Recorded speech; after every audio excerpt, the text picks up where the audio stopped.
Hey everyone, I hope you're having a great day today. I'm Jeff, and I am, in fact, a Xennial. What does that mean? That means I remember Todd McFarlane before Spawn. Today I wanted to just talk a little bit about comic books. I hope that's okay. Specifically, I wanted to talk about what if comic books. I'm a fan of the What If series. I think it's pretty cool. You know, you may be familiar with the what if sort of concept because of the recent Marvel animated show on Disney Plus.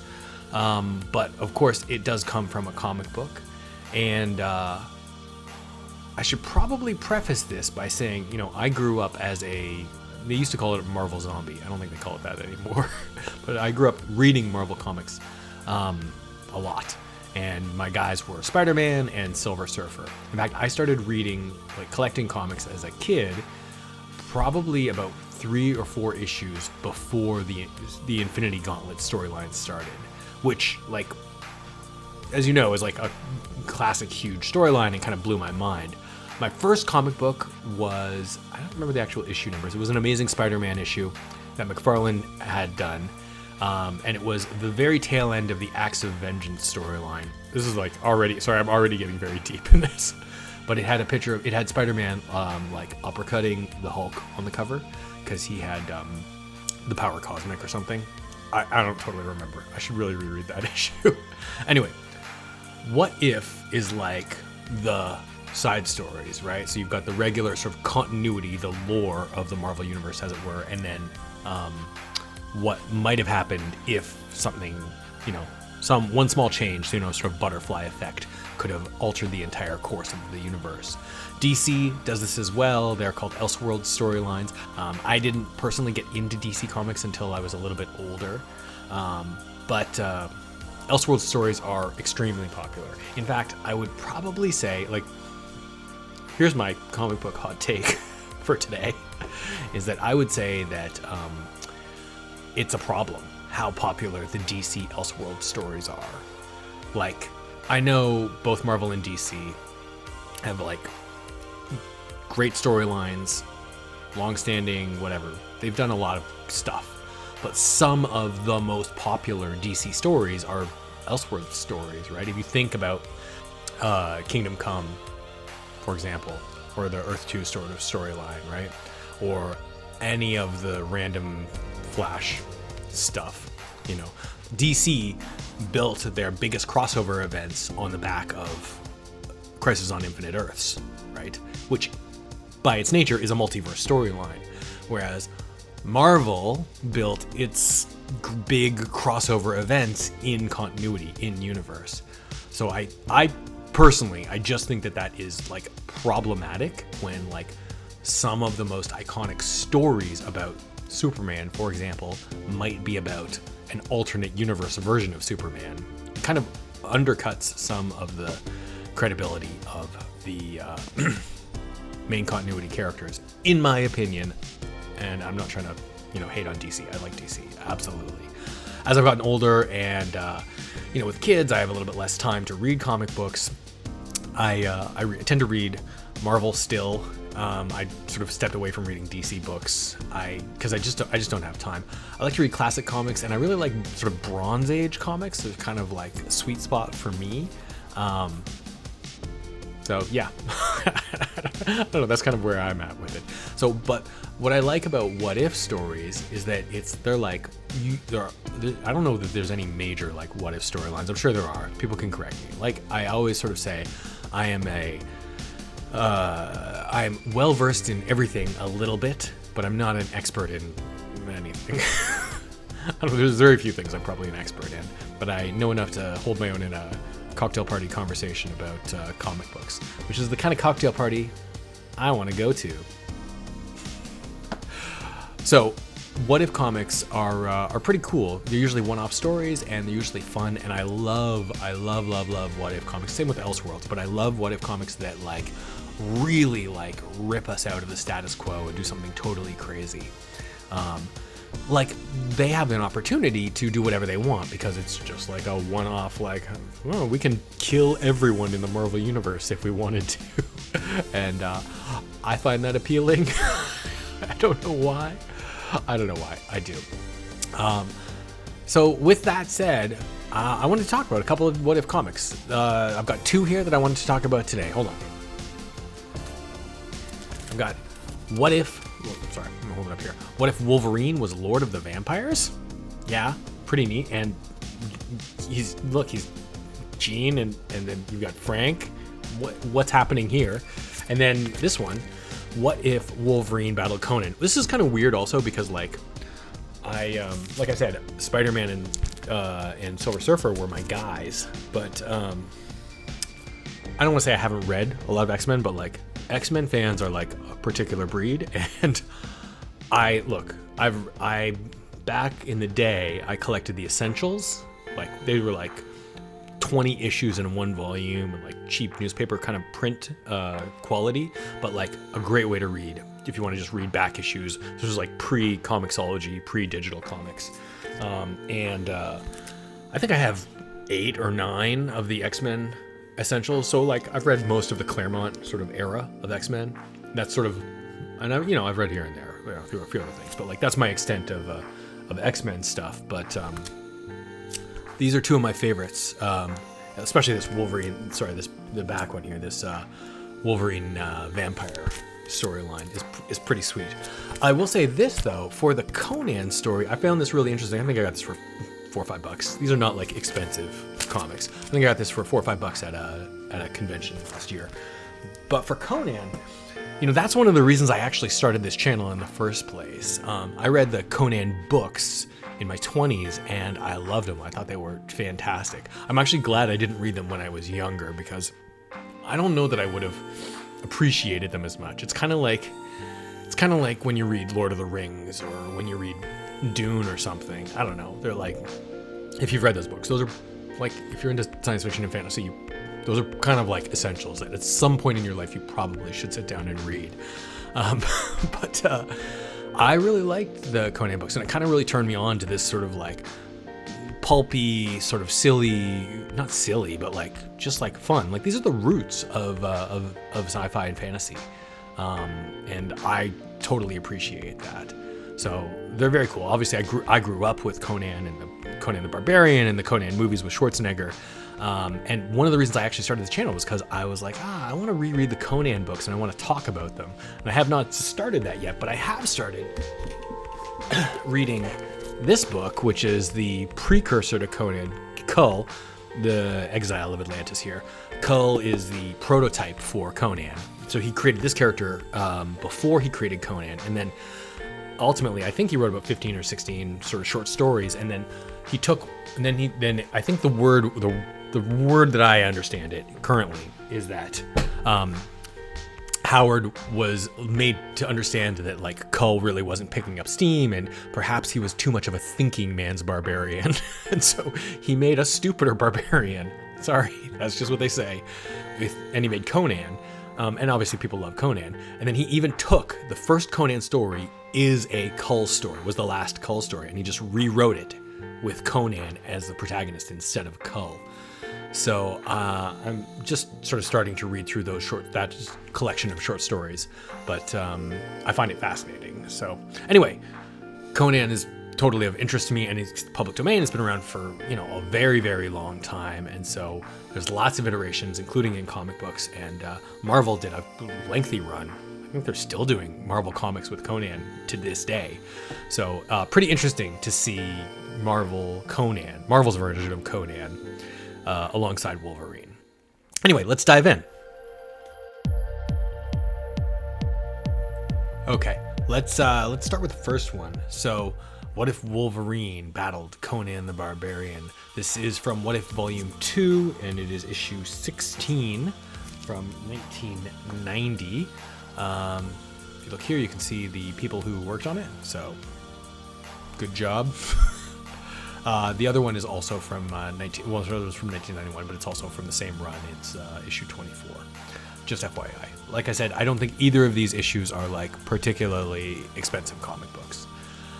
So in What If Wolverine battled Conan, it starts with it starts with the X-Men. Like usually What If, so if you're not familiar with the TV show, the animated show, you will know. what ifs are framed and narrated by Uatu, the Watcher.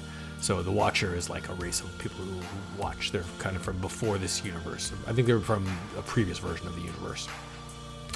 Anyway, they watch, they narrate, and they don't usually get involved. But like classically, the Watcher who's involved in who's tasked with watching Earth is like always getting involved. Because that's what he does. That's his thing. It's kind of like a Ganthet thing, if you get that reference. Anyhow, this is a funny one because this is like a straight up X-Men. There's a straight up X-Men story where the Watcher is like in the story, but it's not a what if story. So Uatu the Watcher in Marvel Comics is like has a base on the moon. He like lives there. He's like a guy. He like lives on the moon. I know in the TV show they made him like live in some extra dimensional realm or whatever, but in the comics he lives on the moon. And in this classic X-Men issue, the Shi'ar have taken the Phoenix up to the moon to put her on trial, and we're going to execute her because of the whole Dark Phoenix thing. It's a whole thing. Anyway, the point is, during this battle that ensues, the X-Men are like, we're protecting Jean. Of course, there's a battle between the Shi'ar and I think Wolverine's fighting Gladiator or one of those guys, and he gets booted out of like the area where they're punched out of the area where they're fighting, and he ends up landing like crashing through the Watcher's like door, like of his house. So he spends a minute or two like in the Watcher's home, and then the Watcher like zaps him back out to fight in the battle. But the what if scenario is, what if the Watcher did not send him back to the battle? Although his like non-involvement clause is sort of irrelevant here, considering like Wolverine literally crashed through his front door. But the what if scenario here says, what if Uatu did not send Wolverine back to the battle and instead let Wolverine just fall through a portal into one of the myriad realms and worlds that he is a watcher of, one of which of course is Conan's world in the Hyborian Age. And so that's what happens in this storyline. Wolverine falls through to Conan's world and immediately is attacked by a dinosaur. Then there's hijinks ensue. He's trying to figure out what's going on. Of course, he's going to meet up with Conan, and they're inevitably going to have a battle, which is sort of the big selling point here. Who's going to win, Conan versus Wolverine? And then is he going to get home? Is he going to be stuck there? What's going to happen? Red Sonja plays a pretty big part in the storyline as well, which I appreciate. I think she's a great character. Although there's some problematic sort of things with her in this story.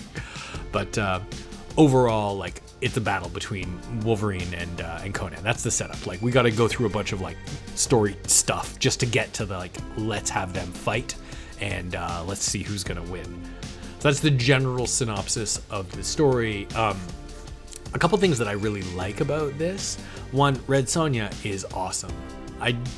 It's obviously like ridiculous that her outfit is like, I just to point it out. Like, I don't know really what she looks like nowadays. I haven't seen modern comics, but like, her outfit is like ridiculous. Like, why are you wearing armor if it's only a bikini? This is not like Jabba's trafficking scenario, but like an armored bikini makes zero sense. You're not protecting a bunch of your very important parts. But she is a badass, and that's kind of cool. There is one more sort of problematic thing about Red Sonja. In this panel here, right after Wolverine defeats her in battle, because of course they're going to battle as well, she just kind of offers herself to him as like a conquest in battle, which, thankfully he does not accept. But man, different time. And I don't mean the Hyborian Age. I mean 1991 was a different time. I don't think that that's something you would get away with or that you should do these days. But I don't know. I mean, I appreciate that this is like supposed to be sort of a titillating character, but yeah, it doesn't play quite the same now.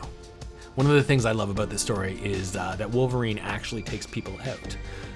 I know that, man, I don't know if that sounds weird or not, but like in a lot of the X-Men comics, not necessarily the Wolverine comic, solo comic, but in a lot of the X-Men comics, Wolverine talks a tough game, but then when it actually comes down to it, like anyone who's really read them can see that he's not really as deadly as he always sort of claims to be. But like, look at this sick panel of him like taking out this dinosaur. That's pretty awesome. And there's like lots of blood and stuff in this book. So it plays into like a little bit more of mature theming, which I think is appropriate for Conan's age. Also, this book, basically the entire book takes place in Conan's world, which I think was a smart move by them. So one of the sort of maybe more questionable things relates back to what I was talking about before about how what ifs can really like play with changing the timeline. So there's two kind of scenarios where a lot of what ifs either start. The starting point is either what if this event that you remember precisely from the comic continuity changed by one small thing, or what if a whole totally different, like what if Spider-Man was Lego, you know? And it's like it just starts from like a brand new starting point. Like, what if they were all mermaids? I don't know if that exists, but maybe it does. So in this one, they start from a realistic starting point, like an actual starting point from original continuity, which is more classic what if. And I was a little concerned though that they weren't going to take any of those big swings. And like, it's a comic, you can do whatever you want. It's a one shot essentially. So you can kill people, you can, whatever. You can do whatever you want. You can use your wildest imagination to make crazy things happen. So I appreciate it when they do that. In this comic, it really like up until the last like 3 pages, like you could have reset, sent Wolverine back to the future, and actually had this be an in continuity storyline. It was only in the very last act, like the end of the last act, that they actually like made some big bold swings. But I kind of thought that they were going to go and just bring him back to the present. You could have done that. You could do, in fact, a whole series of like in between stories where you could just tell stories that like weren't shown on the page previously. Is that a thing that they do? I know that that's a thing. Where did I hear that? That's a thing in Doctor Who continuity, right? Because people want more stories about the classic Doctors, but like their entire timelines are so jam-packed that authors have gone in and like, remember that time in this episode where they went into the TARDIS for like 10 seconds and then came back out again wearing a hat? Well, what you didn't know was this whole novel happened during those 10 seconds because, it's a time and space machine. Does Marvel do that? I feel like that's something that they should do. There's a good opportunity there, but I don't know. Maybe there's not enough people who are into classic continuity or classic stories, or maybe you'd have to really know the continuity to sort of appreciate the value of that. You could just do it as a what if. It doesn't matter. Anyhow, they did take some big bold moves at the end of that storyline of the issue, which I thought was really great. So I think that the real thing though is you got to know what the fight was like. And I'll say this, I think it was pretty good. It had a few really good sort of splashy moments. They were both, of course, evenly matched. You're coming into this, there's going to be fans of Conan, there's going to be fans of Wolverine. You can't make one of them like overly dominant. But I appreciate that even though Wolverine like has more battle sort of savvy, he does. I mean, look, he's trained with a samurai. He's Wolverine. Conan still gets the better of him and like takes him out. Not a huge spoiler because of course it's Wolverine, he's got his healing factor and he comes back, and that's actually one of the coolest parts of this story, because when Wolverine comes back, he's been like brain dead for some amount of time, and he comes back and the oxygen hasn't returned to his brain yet. And I don't think I'm not a Wolverine expert, like I said, but like when he comes back, his brain isn't quite healed yet. His body is healed, but his brain is still like a mush because it was lack of oxygen. So he's just like a totally feral wild animal, which of course is kind of like also classic Wolverine. And to be fair, classic Conan, right? With the berserker sort of blood rage, right? They both have that. They didn't really go into that other than Wolverine in this issue. And then when Wolverine comes back for the rematch, it is intense, and that's pretty sick. He even slices Conan's hand off, which is pretty awesome. And then if you want to know, I'll tell you, spoilers for whatever this is. From the 1990s. This is like a 35-year-old comic book. Spoilers for the ending. Conan ends up getting pushed through a portal back to like the main 616 timeline in the X-Men on the moon fighting. And I was a little confused as to like what was happening in the last page. It was written a little janky, but I think he maybe let the Dark Phoenix loose to destroy the Earth. I'm a little unclear on that. The bigger part of the story, which is like the whole story pretty much takes place in Conan's world, is that Wolverine ends up staying behind and sort of taking the place of Conan in this world. So him and Red Sonja sort of ride off into the sunset to go and kick ass and take names, which of course they would, because it's Wolverine and Red Sonja, which honestly is like, I'd ship them. Like that's a pretty good fit, I'd say. Anyway, I think this is a great book. I think this is really fun and lives up to the sort of the hype of like what you want out of a big battle storyline that you need to kind of engineer some sort of whatever, how they can get together and have a fight. But that's what people want out of their fun comic books, right? You want to see the Hulk fight Spider-Man. You want to see Wolverine take on Thor to see what would actually happen. So it's cool to see that they actually did that in this What If book. Let's get into the next one though.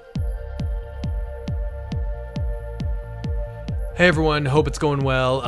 Unfortunately, I did not have a chance to get back to the video yesterday, but you don't care. It's the same video for you. So now I'm here to talk about this one right here.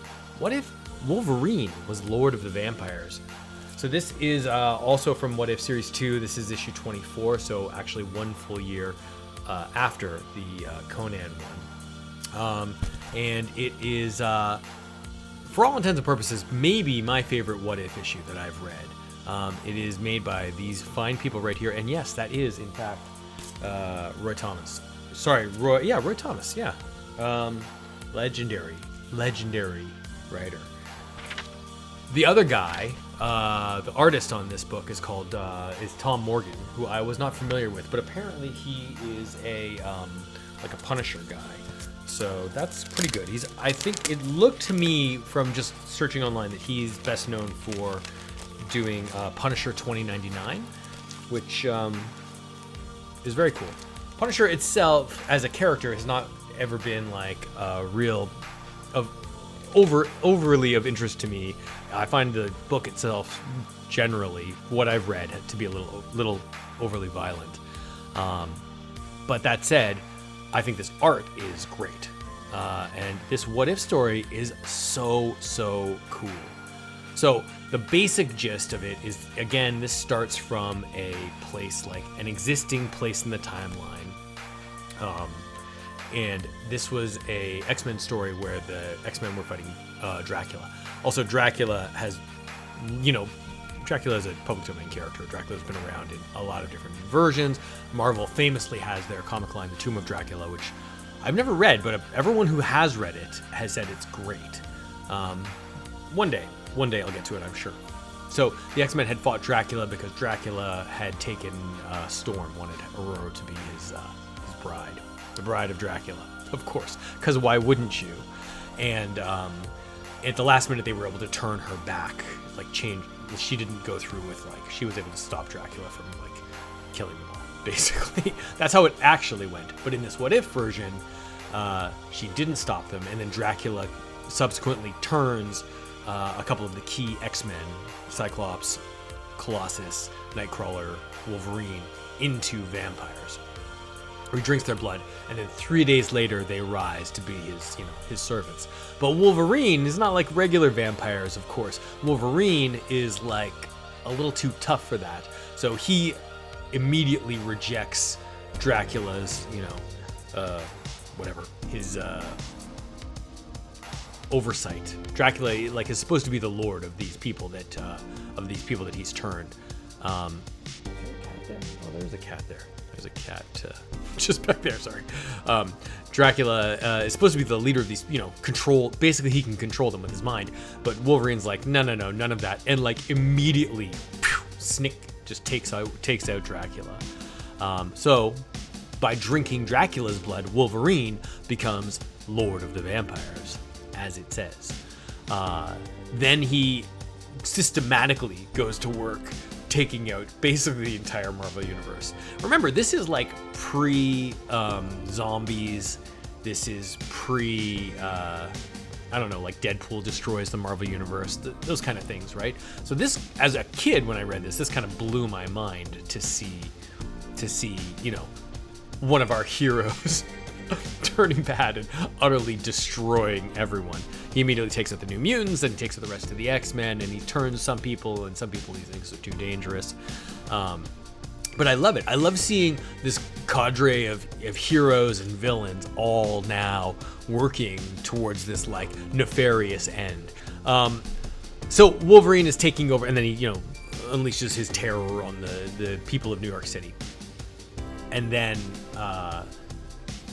he decides, well, the only one who could take me out is Doctor Strange, because Doctor Strange has the Darkhold, which has a spell in it that could destroy all vampires, which I guess at some point in regular 616 continuity he did. But in this case, Wolverine sends Juggernaut after Strange, and there's a couple of great key panels where Juggernaut just slams into Strange, and like first hit breaks his spine, second hit breaks his neck, and he's done. And so Strange, as a heads out to the astral plane as a ghost or whatever, and is just sort of like floating around until he's like, comes back to like get his revenge. And by get his revenge, he goes and finds the one man left in New York City who could possibly take out Wolverine by getting to the Sanctum Sanctorum and retrieving the Darkhold to read the incantation that will destroy all vampires. And that man, of course, is Frank Castle, the Punisher. So Strange in astral form approaches him and sends him the cloak and the Eye of Agamotto, and Punisher, of course, is prepared. Punisher is prepared. Punisher is like the ultimate prepper, right? Because he's got his silver bullets. He's got these gloves that are laced with silver. At one point he rips apart a vampire, and he's got a sword. He's got a silver sword that's been blessed. And he's just mowing down these vampires. At one point, Vampire Colossus attacks Punisher, and Colossus is like, "Yo, puny silver bullets won't work on my iron skin, right? Because they're vampires, but also they've still got their mutant powers." And Wolverine's like, "Oh, I wasn't planning on wasting any bullets on you." And he pulls out a squirt gun, basically, and he shoots him with holy water that just like dissolves him. It's pretty awesome. Also, like, I love the fact that in this story, Frank Castle is like so just badass. Like, at one point, the ghost of Strange is talking to him, and he's like, going to the Sanctum Sanctorum, retrieving the Darkhold, and reading this spell may cost you your very soul, Frank. And Punisher just goes, "Mister, like, I lost my soul years ago on the day I lost my wife and kids." Like, just cold, just a cold as hell, so cool. And here's also where the artwork just is turned up a notch. I think it looks really good. I really dig this. The storyline's very cool. The artwork is very cool. Minor spoilers, I guess, for the ending. I will tell you now.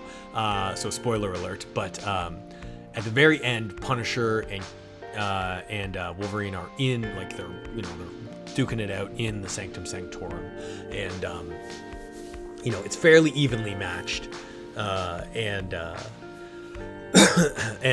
Punisher is about to take him out, slice his head off with this silver sword that's been blessed by a priest, and at the last second, zombie Kitty Pryde comes up through the floor, or vampire Kitty Pryde comes up, and like, no, don't do it, because Kitty Pryde She really cares about Logan.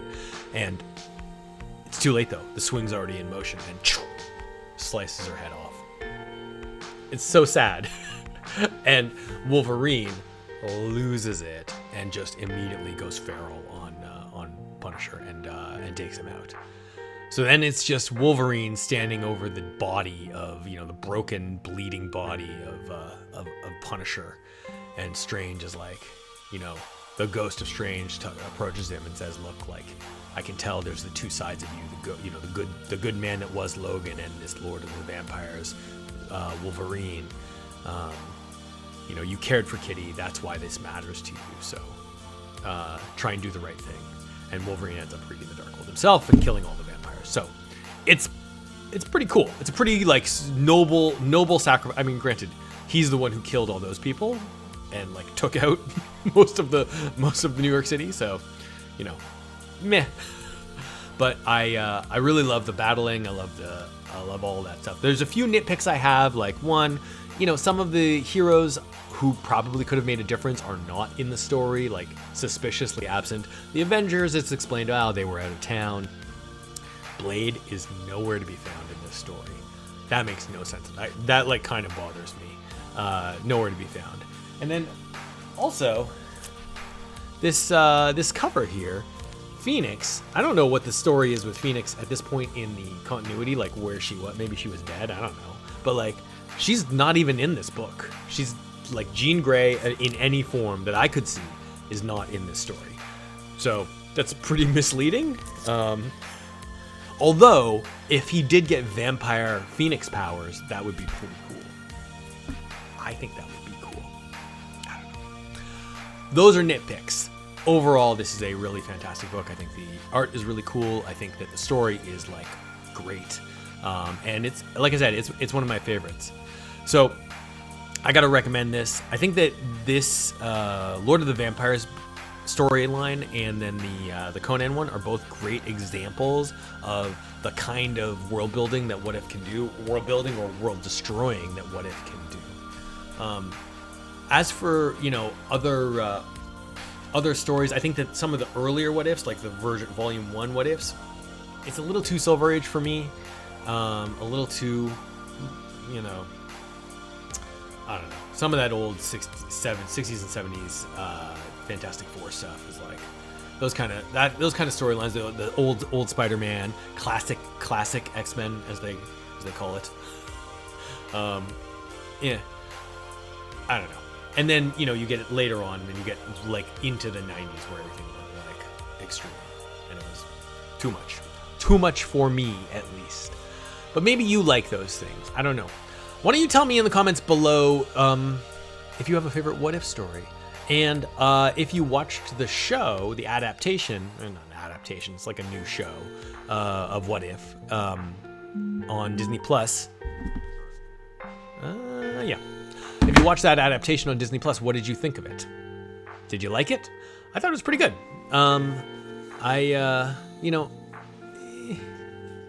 Yeah, I thought it was pretty good. There were some problems I had with it, but overall I liked it. And the concept of What If, I think, is really good. And there's so much possibility to it. And even if they don't always get it right, it doesn't matter. It's just a what if. There's another story the next week, the next month, whatever. It's okay. I'm very comfortable with not having to like everything, but I love the concept of how what ifs can be something so different. So that's my take on it. Let me know if you have any recommendations for cool what if issues down below, and I will maybe check them out. Okay, thanks for watching. Thanks for letting me ramble on about comic books for a while. We'll catch you next time. So long, everyone.